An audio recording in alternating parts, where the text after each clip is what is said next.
నమస్కారం. సుఖీబావుకు స్వాగతం. ఈ రోజు సుఖీబావులో మైక్రో ప్లాస్టిక్ భూతం మనకొద్దు, మహిళల్లో కుంగుబాటు ఎందుకు ఎక్కువ, పోషకాల ఏబీసీ జ్యూస్, క్యాన్సర్లకు చికిత్స ఎలా, ఇంకా హెల్త్ టిప్. ఇవాళ ప్లాస్టిక్ భూతం మనల్ని కమ్మేస్తుంది. ఒంటిపై డ్రెస్ నుంచి చేతిలో సంచి వరకు, తినే పళ్ళె నుంచి తాగే గ్లాసు వరకు, తల దువ్వెన నుంచి కాలి చెప్పుల వరకు అంతటా ప్లాస్టిక్ వినియోగమే ఉంటుంది. మనిషి చుట్టూ విష వలయాన్ని సృష్టిస్తున్న ఈ ప్లాస్టిక్ పదార్థం సూక్ష్మ రేణువుల రూపంలో మన ఒంట్లోకి చేరిపోతూ అనేక ఆరోగ్య విపత్తుల్ని తెచ్చిపెడుతుంది. ఈ నేపథ్యంలో మైక్రో ప్లాస్టిక్ రేణువులతో పొంచి ఉన్న ప్రమాదాలు, వాటిని నివారించుకునే మార్గాల గురించి ఇప్పుడు తెలుసుకుందాం.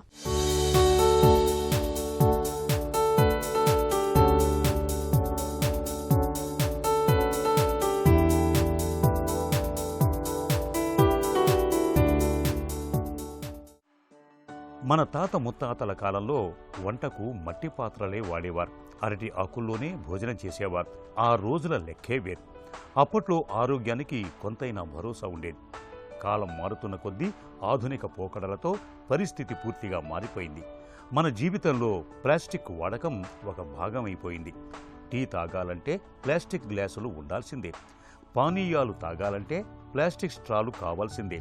వేడివేడి భోజనాల పార్సిళ్లు, నిల్వలకు ప్లాస్టిక్ పాత్రలు, సరుకులు తెచ్చుకోవటానికి ప్లాస్టిక్ సంచులు, ఇలా ఇవాళ మనిషిని మైక్రో ప్లాస్టిక్ భూతం కమ్మేసింది.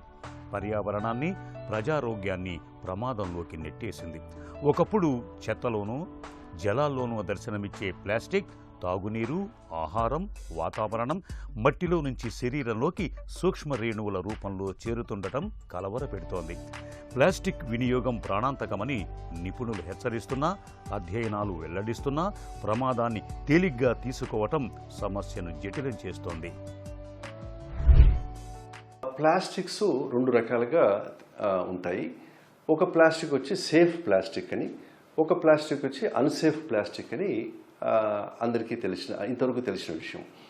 అంటే సేఫ్ ప్లాస్టిక్ అంటే భూమిలో కరిగిపోతుంది, అన్సేఫ్ ప్లాస్టిక్ అంటే భూమిలో కరిగిపోదు అనేది, ఎన్ని సంవత్సరాలైనా కానీ అట్లే భూమిలో ఉంటుంది అనేది ఇంతవరకు తెలిసిన విషయం.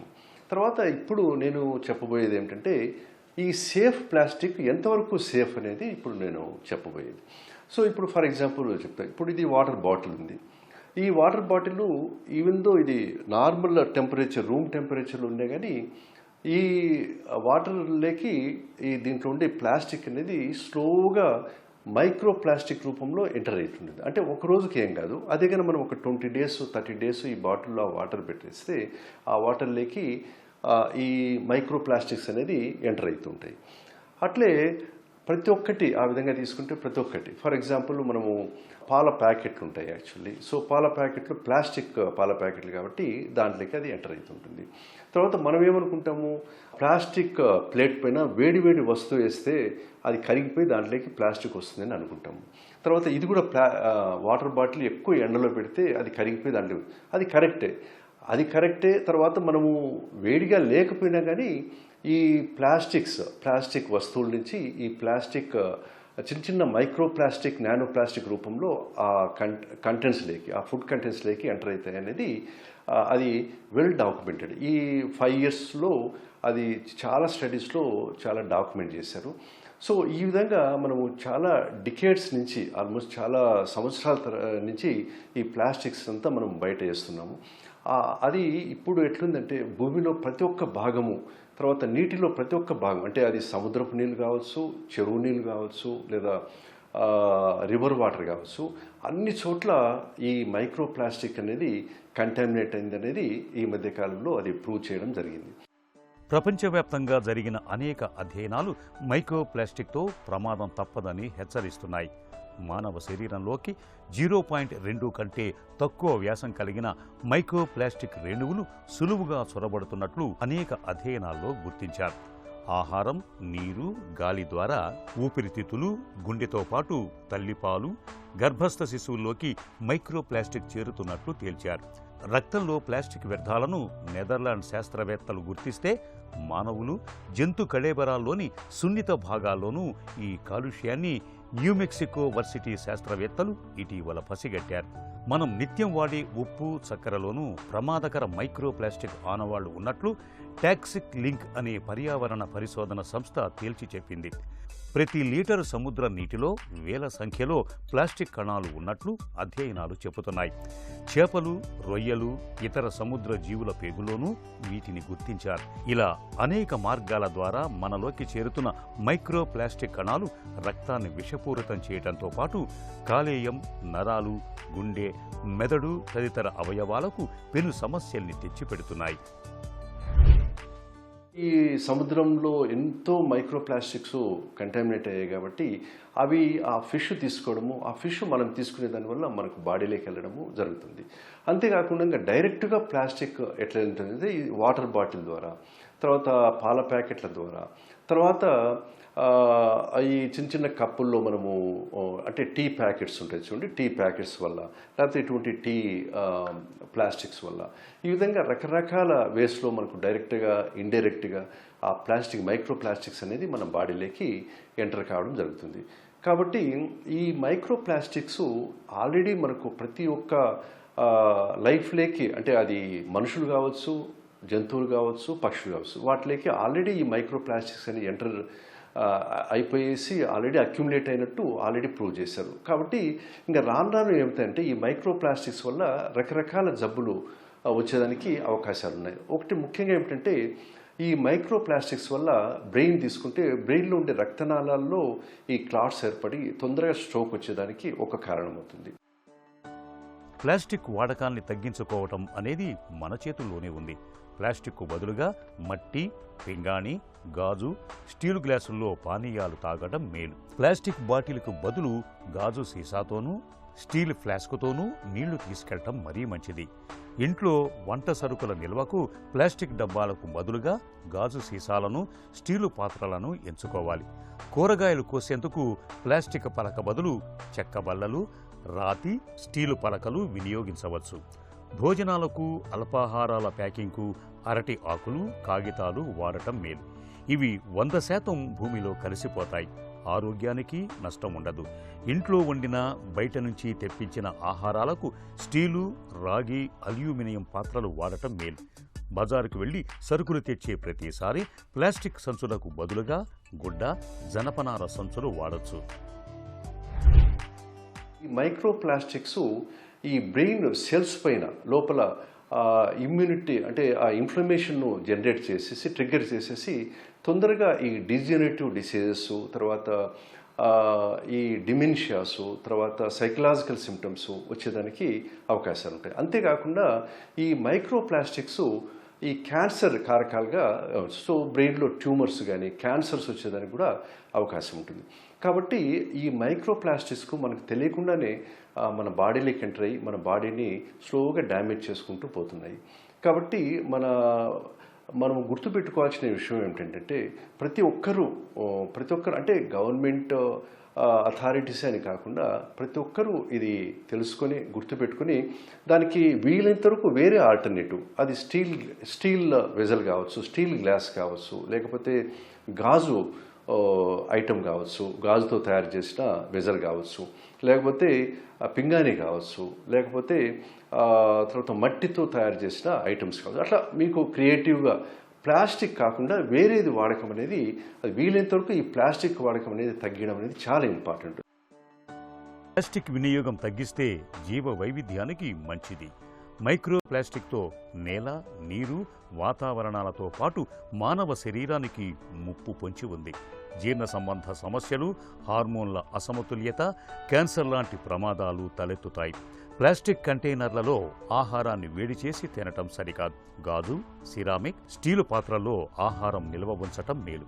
ప్లాస్టిక్కు ప్రత్యామ్నాయంగా పునర్వినియోగ ఉత్పత్తులు ఎంచుకోవటం ఉత్తమం. హెల్త్ న్యూస్ మీకోసం.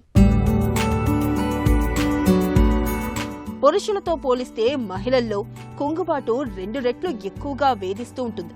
పైగా ఇది ఒక్కొక్కరిలో ఒక్కోలా కనిపిస్తూ ఉంటుంది. దీనికి కారణం ఏంటనే దానిపై ఇంతవరకు పెద్దగా పరిశోధనలు జరగలేదని చెప్పుకోవాలి. తాజాగా ఆస్ట్రేలియాకు చెందిన QIMR Berghofer medical research institute కి చెందిన పరిశోధకులు ఒక్కింత భర్తీ చేసే ప్రయత్నం చేశారు. లింగపరంగా కుంగుబాటు వైవిధ్యంలో DNA మార్పులు గణనీయమైన పాత్ర పోషిస్తున్నట్లు గుర్తించారు. కుంగుబాటు విషయంలో తొలిసారి మహిళలు, పురుషుల్లో ముఖ్యమైన జన్యు తేడాల గుట్టు విప్పారు. ఆడవారి DNAలో కుంగుబాటుతో ముడిపడిన జన్యు సూచికలు దాదాపు 2 రెట్లు ఎక్కువగా ఉంటున్నాయని కనుగొన్నారు. ఆడ మగ ఇద్దరి DNAలోనూ కుంగుబాటుకు దారితీసే సుమారు 7,000 మార్పులను గమనించగా ఆడవారిలో ప్రత్యేకించి మరో 6,000 మార్పులు బయటపడడం విశేషం. అంటే మహిళల్లో మొత్తం 13,000 DNA మార్పులు ఉంటున్నాయన్న మాట. ఆడ మగవారిలో కుంగుబాటు భిన్నంగా కనిపిస్తున్న తీరును పరిశోధకులు పసిగట్టారు. మహిళల్లో కుంగుబాటుతో ముడిపడిన జన్యుపరమైన అంశాలు జీవక్రియ గుణాలతో సంబంధం ఉన్న వాటితో మరింత ఎక్కువగా కలగలిసిపోతున్నాయని తేలింది. బరువు పెరగడం, శక్తి, ఉత్సాహం సన్నగిల్లడం వంటి జీవక్రియ లక్షణాలు ఆడవారిలో ఎక్కువగా ఉండడానికి ఇదే కారణం కావచ్చని పరిశోధకులు భావిస్తున్నారు. అలాగని DNAలో ఈ మార్పులకు జీవితంలో ఎదురయ్యే ఘటనలు, అనుభవాలేమీ కారణం కావడం లేదు. ఇవి పుట్టుకతోనే సంక్రమిస్తూ ఉండడం గమనార్హం. కుంగుబాటుకు ఆయా వ్యక్తులకు అనుగుణంగా చికిత్సలు నిర్ణయించడానికి అధ్యయన ఫలితాలు తోడ్పడగలవని పరిశోధకులు భావిస్తున్నారు. ABC ఇవేవో ఆంగ్లాక్షరాలు కావు. మన పాలిట ఆరోగ్య నిధులని, పోషకాల నిక్షేపాలని చెబుతారు నిపుణులు. యాపిల్, బీట్రూట్, క్యారెట్ ఈ మూడిటితో తయారయ్యే ఈ ఆరోగ్యకర పానీయం ఎంతో మేలు చేస్తుంది. ఈ మూడిటి మిశ్రమాన్ని మిక్సీ ఆడించేసి కాస్త నిమ్మకాయ రసము, కొద్దిగా అల్లం ముక్కో వేసుకుని తాగుతుంటే చాలు. వాటిలోని పోషకాలన్నీ మన ఒంట్లోకి చేరిపోతాయి. ABC జ్యూస్ గురించిన పూర్తి వివరాల్ని ఇప్పుడు తెలుసుకుందాం.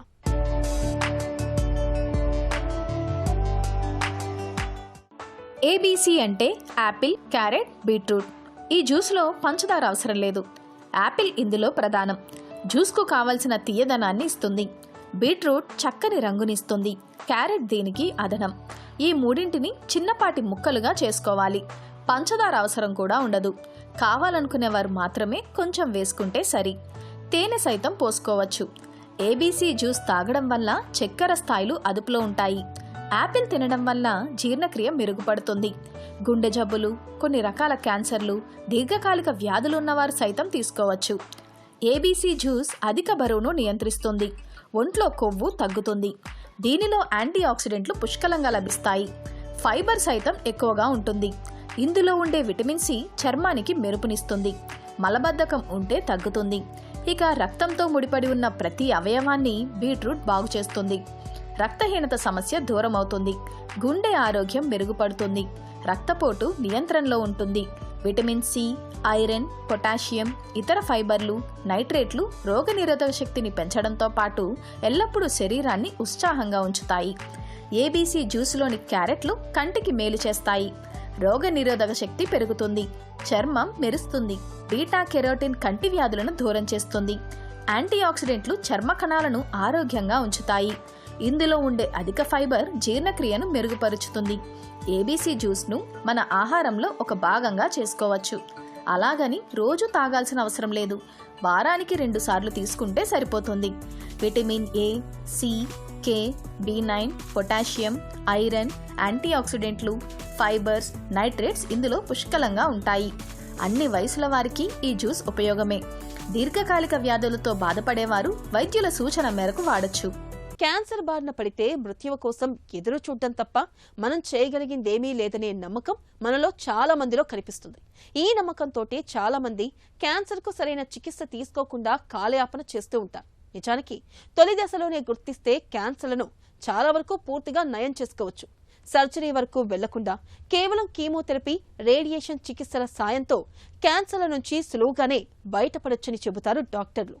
క్యాన్సర్లకు అందుబాటులో ఉన్న చికిత్సల గురించి డాక్టర్ని అడిగి ఇప్పుడు తెలుసుకుందాం.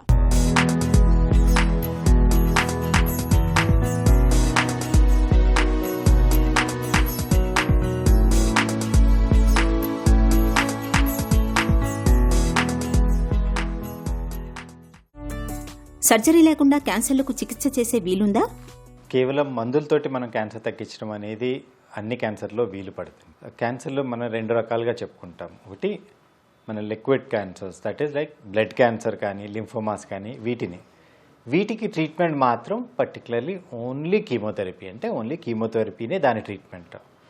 ఇది కాకుండా మనం చూసేటువంటి సాలిడ్ క్యాన్సర్స్ అంటే ఏదైనా కావచ్చు, పేగులో వచ్చే క్యాన్సర్ కావచ్చు, స్టమక్ క్యాన్సర్, లంగ్ క్యాన్సర్, ఇటువంటి ఏ క్యాన్సర్ అయినా కూడా జనరల్గా ట్రీట్మెంట్ అనేది ఆపరేషన్ ద్వారా లేదా రేడియేషన్ ద్వారా జరుగుతుంది.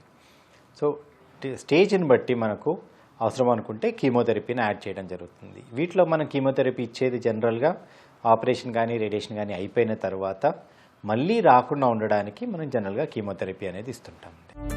కీమోథెరపీ అంటే ఏంటి? ఈ చికిత్స ఎలా ఉంటుంది? జబ్బు వచ్చినప్పుడు అంటే ఇన్ఫెక్షన్ వచ్చినప్పుడు యాంటీబయాటిక్స్ ఎట్లా ఇస్తాము, అలాగే క్యాన్సర్ వచ్చినప్పుడు క్యాన్సర్ కణాలకి అగెయిన్స్ట్గా మనం ఇచ్చే ట్రీట్మెంట్ని మందుల్నే మనం కీమోథెరపీ అంటాం. కాకపోతే ఈ కీమోథెరపీతో మనకు ప్రాబ్లం ఏంటి అని చెప్పంటే ఇవి కొంచెం స్ట్రాంగర్ మెడిసిన్స్ అవి. రెండవది, ఇది మనం ఇచ్చేది మన బాడీలో ఉన్న కణాలు, క్యాన్సర్ కణాలు మన బాడీలో ఉన్నటువంటి కణాలే కాబట్టి దీనికి సైడ్ ఎఫెక్ట్గా కొన్ని మన రెగ్యులర్గా ఉండే బాడీ సెల్స్ని కూడా ఎఫెక్ట్ చేస్తూ ఉంటుంది. సో మెయిన్గా ఇట్లాంటి వాటిలో ఏమవుతుంది అంటే కామన్గా ఎఫెక్ట్ అయ్యేటువంటి సెల్స్ ఏముంటాయి, రక్త కణాలు ఎక్కువగా ఎఫెక్ట్ అవుతాయి, స్కిన్ కానీ హెయిర్ కానీ లోపల లైనింగ్ ఉంటుంది, మ్యూకోజా అంటాము, ఇటువంటి కణాలన్నీ ఎక్కువగా ఎఫెక్ట్ అవుతాయి. సో వీటి కారణంగా మనకు సైడ్ ఎఫెక్ట్స్ అనేవి ఎక్కువగా కలుగుతూ ఉంటాయి. బట్ అదర్వైజ్ కీమోథెరపీ అనేది మనం ఇచ్చే నార్మల్ మెడిసిన్సే, మనం ఇచ్చే డోసెస్ అనేవి ఎక్కువగా ఉంటాయి. సో దానివల్ల దాని సైడ్ ఎఫెక్ట్స్ అనేవి మనం చూస్తూ ఉంటాం. రేడియేషన్ చికిత్సలో ఏం చేస్తారు? మనం మామూలుగా ఏదైనా చేతికి దెబ్బ తాకింది, కాలికి దెబ్బ తాకింది అన్నప్పుడు, లేదు అనుకుంటే జాయింట్ పెయిన్ లాగా వచ్చినప్పుడు మనం ఎక్స్రే అనేది తీసుకుంటూ ఉంటాం. దీంట్లో వచ్చేవి ఎక్స్రే కిరణాలు. మనకి రేడియేషన్ ట్రీట్మెంట్ అనే దాంట్లో కూడా మనం వాడేటువంటి కిరణాలు సేమ్ ఎక్స్రే కిరణాలే ఉంటాయి. కాకపోతే ఇవి మనం ఇచ్చేటువంటి డోసెస్ అనేవి చాలా ఎక్కువగా ఉంటాయి. అంటే ఎక్స్రే తీసుకున్నట్టయితే మనకి ఏదైతే లెట్స్ సే ఒక ఎక్స్ నెంబర్ ఆఫ్ రేడియేషన్ వచ్చింది అనుకోండి, మనం రేడియేషన్ ద్వారా ఇచ్చేటప్పుడు ఆ డోస్ అనేది మనకు 5 నుంచి 6,000 ఎక్స్, అంటే దానికి 5-6,000 రెట్లు అధిక శక్తితో ఇస్తామన్నమాట. సో ఇదే కిరణాలు మనం సిటీ స్కాన్లో కూడా వాడతాము. సిటీ స్కాన్లో చేసినట్టయితే కనుక మన సిటీ స్కాన్, ఒక సిటీ స్కాన్ అనేది మనం దాదాపుగా 30 నుంచి 50 ఎక్స్రేలకు సమానం అంటాము. అటువంటిది మనం ఇచ్చేటువంటి ఎక్స్రే రేడియేషన్ ఏదైతే ఉంటుందో ప్రతిరోజు 100 to 200 సెంటీగ్రేడ్ అంటాము. అంటే ఏంటి అని చెప్పంటే అది మన కిలోజౌల్స్లో ఇస్తే ఇది గిగాజౌల్స్ అంటాము. అటువంటి రేడియేషన్ ఎఫెక్ట్ ఉంటుంది మనకు. హార్మోనల్ థెరపీ అంటే ఏంటి? ఇది ఎలా ఉంటుంది? మన బాడీలో క్యాన్సర్స్లో కొన్ని రకాల క్యాన్సర్స్ ఏంటి అంటే హార్మోన్ రెస్పాన్సివ్ ట్యూమర్స్ అంటాము. అంటే హార్మోన్ల ద్వారా పెరుగుదల కలుగుతుంది దీంట్లో. అంటే అటువంటి ఏంటి, మనకు బ్రెస్ట్ క్యాన్సర్ కావచ్చు, గర్భసంచిలో వచ్చేటువంటి ఎండోమెట్రియల్ క్యాన్సర్ కావచ్చు, అదే పురుషుల్లో చూసుకున్నట్టయితే ప్రాస్టేట్ క్యాన్సర్ కావచ్చు. వీటన్నిటికీ కూడా మన గ్రోత్కి తోడ్పడుతూ ఉంటాయి మన బాడీలో ఉండేటువంటి హార్మోన్స్. సో అటువంటి పేషెంట్స్లో మనం హార్మోనల్ థెరపీ అని చెప్పంటే లేడీస్లో బ్రెస్ట్ క్యాన్సర్ వచ్చి ట్రీట్మెంట్ అయిన వాళ్ళకి estrogen receptor or progesterone receptor positive ఉన్నట్టయితే ఇటువంటి వాళ్ళకి యాంటీ ఈస్ట్రోజన్స్ అనేవి ఇస్తామన్నమాట. సో ఇటు యాంటీ ఈస్ట్రోజన్స్ ఇవ్వడం వల్ల ఏం జరుగుతుంది, మన బాడీలో ఎటువంటి ఈస్ట్రోజన్ ఉన్నా కూడా దాన్ని ఇది బ్లాక్ చేస్తుంది. తద్వారా ఆ క్యాన్సర్ కణాలకి ఈస్ట్రోజన్ స్టిమ్యులేషన్ లేకుండా చేయడం వల్ల దాన్ని తగ్గిస్తూ ఉంది.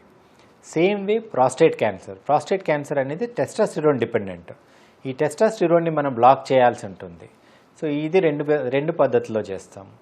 అయితే మనం మంత్లీ కానీ 3 మంత్లీ కానీ GnRH అన్లాక్స్ అంటారు, అటువంటి ఇంజెక్షన్ ఇవ్వడం ద్వారా చేయొచ్చు. లేదు అనుకుంటే టెస్టిస్ రిమూవ్ చేసినట్టయితే కనుక కంప్లీట్గా టెస్టోస్టెరాన్ ప్రొడక్షన్ అనేది కట్ అవుతుంది. సో ఈ 2 విధాలుగా కూడా ఈ పేషెంట్స్కి ట్రీట్మెంట్ చేయడం జరుగుతుంది. ఇమ్యూనోథెరపీ అంటే ఏంటి? ఇమ్యూనోథెరపీ అంటే మన బాడీలో ఉన్న ఇమ్యూనిటీని యూజ్ చేసుకొని క్యాన్సర్ కణాలకి వ్యతిరేకంగా పోరాడడం అనేది. సో ఈ ఇమ్యూనోథెరపీ అనేది మామూలుగా మన బాడీలో ఉన్నటువంటి ఇమ్యూనిటీ ఈ క్యాన్సర్ కణాలని గుర్తించలేదు. ఎందుకు గుర్తించలేదు అంటే అవి మన బాడీలో ఉన్నటువంటి కణాలే కాబట్టి వాటిని గుర్తించడం, వాటిని మన బాడీలోంచి తీసేయడం అనేది జరగదు. ఇన్ఫెక్షన్ ఇన్ఫెక్షన్ అంటే బయట నుంచి వచ్చిన బ్యాక్టీరియా వైరస్లను తీసేయగలుగుతుంది, కానీ మన సొంత బాడీలోంచి వచ్చిన దాన్ని తీసేయలేదు. ఇమ్యూనోథెరపీ అంటే ఏం చేస్తాము అని చెప్పంటే అంటే క్యాన్సర్ కణాలని గుర్తుపట్టి దానికి టార్గెట్స్ కొన్ని ఉంటాయన్నమాట. ఆ టార్గెట్స్కి అగెయిన్స్ట్గా మన బాడీలో ఉన్న ఇమ్యూనిటీని స్టిమ్యులేట్ చేస్తాం. వన్స్ స్టిమ్యులేట్ అయిన తర్వాత మన బాడీలో ఉన్న ఇమ్యూన్ సెల్స్ వెళ్ళి ఆ క్యాన్సర్ కణాలను గుర్తుపట్టి వాటిని క్లియర్ చేయడం జరుగుతూ ఉంటుందన్నమాట. సో ఇది మన బాడీలో ఉన్నటువంటి రోగనిరోధక శక్తిని వాడుకొని మనం చేసుకునేటువంటి ట్రీట్మెంట్. సో దాని కారణంగా మనకు సైడ్ ఎఫెక్ట్స్ అనేవి తక్కువగా ఉంటాయి. కీమోథెరపీ లాగా బయట నుంచి మనం ఏం కెమికల్స్ ఇవ్వట్లేదు కాబట్టి ఇది మనకు కీమోథెరపీ లాగా సైడ్ ఎఫెక్ట్స్ అనేవి ఉండవు. కాకపోతే దీనికి కొన్ని రెస్ట్రిక్షన్స్ ఉంటాయి. అంటే మనకు ప్రస్తుతం ఉన్న మెడిసిన్స్ ఏంటి అంటే కొన్ని రకాల టార్గెట్లు మాత్రం గుర్తించి వాటికి ఇమ్యూనిటీని మన బాడీలో ఇమ్యూనిటీని స్టిమ్యులేట్ చేయడానికి వీలుగా మాత్రమే ఉన్నాయి.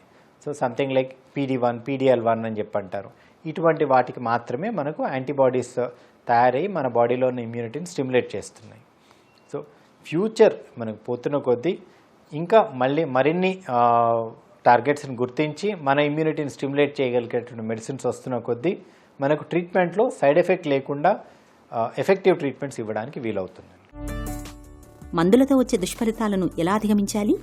క్యాన్సర్ సంబంధించిన మందులు ఏవైతే ఉన్నాయో ఇవన్నీ కూడా మనకు సెల్ స్పెసిఫిక్ కాదండి. దానివల్ల ఏమవుతుంది అంటే క్యాన్సర్ కణాలతో పాటు మన బాడీలో ఉన్న కొన్ని కణాలను కూడా ఎఫెక్ట్ చేస్తూ ఉంటాయి.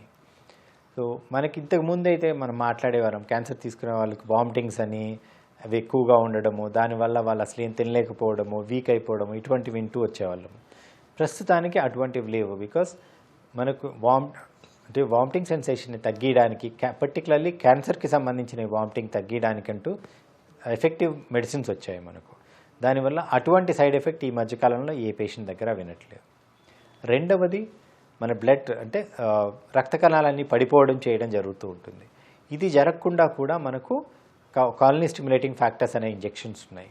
సో క్యాన్సర్ కీమోథెరపీ ఇచ్చిన తర్వాత నెక్స్ట్ డే ఇటువంటి స్టిమ్యులేటింగ్ ఫ్యాక్టర్స్ ఇచ్చినట్టయితే బ్లడ్ సెల్స్ పడిపోవడము, దానివల్ల ఇమ్యూనిటీ తగ్గడము, ఇన్ఫెక్షన్స్ రావడము ఇటువంటిది ఏదైతే ఉంటుందో ఇవన్నీ కూడా మనకు తగ్గిపోతాయి. క్యాన్సర్లకు ఇవాళ ఆధునిక వైద్యంలో కీమో, రేడియేషన్ల రూపంలో చక్కటి చికిత్సలు అందుబాటులో ఉన్నాయి.